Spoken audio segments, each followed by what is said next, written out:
Hello guys, ആദ്യം തന്നെ എല്ലാവർക്കും എന്റെ ഹൃദയം നിറഞ്ഞ തിരുവോണാശംസകൾ. അർദ്ധരാത്രി ഏകദേശം 1:30 ആകുമ്പോഴാണ് ഈ വീഡിയോ ഞാൻ എടുക്കുന്നത്.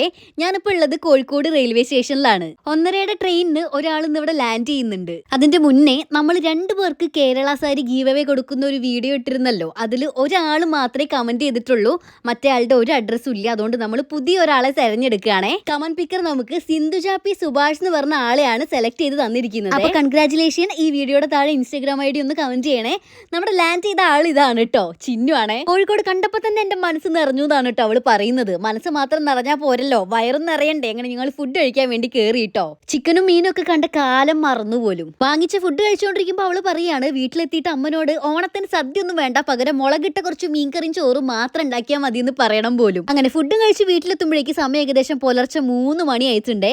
ചിന്നുവിന്റെ സ്മെല്ലടിച്ചപ്പോ തന്നെ നമ്മുടെ ജൂഡി ജനലിലൂടെ തലട്ട് നോക്കുന്നുണ്ട്. ആരെങ്കിലും ആ വാതിലൊന്ന് തുറന്നു കൊടുത്താല് ആദ്യം തന്നെ ഓടി വരുന്നത് ജൂഡി ആയിരിക്കും എനിക്ക് ഉറപ്പായിരുന്നു. നോക്കിയേ, ജൂഡിന്റെ സ്നേഹപ്രകടനം അത്ര പെട്ടെന്നൊന്നും അവസാനിക്കൂല എന്ന് കണ്ടപ്പോൾ നേരെ പോയി അച്ഛമ്മന്റെ അടുത്തേക്ക്. ആള് നല്ല ഉറക്കായിരുന്നു കേട്ടോ. പക്ഷേ തട്ടി വിളിച്ചത് ചിന്നുവാണെന്ന് കണ്ടപ്പോ ചാടി എണീറ്റ്. ഈ അസമയത്ത് ഞാൻ എന്താണ് ഇവിടെ നിന്ന് പോലും എന്നോട് ചോദിച്ചില്ല. ചിന്നുവിന് വല്ല മാറ്റം വന്നിട്ടുണ്ടോ എന്ന് അച്ഛമ്മനോട് ചോദിച്ചാൽ മതി, കീറി കൃത്യമായിട്ട് പറഞ്ഞുതരും. എല്ലാവർക്കും ഓണാശംസ പറഞ്ഞ് ഞങ്ങൾ പോന്നു കേട്ടോ. ടാറ്റാ.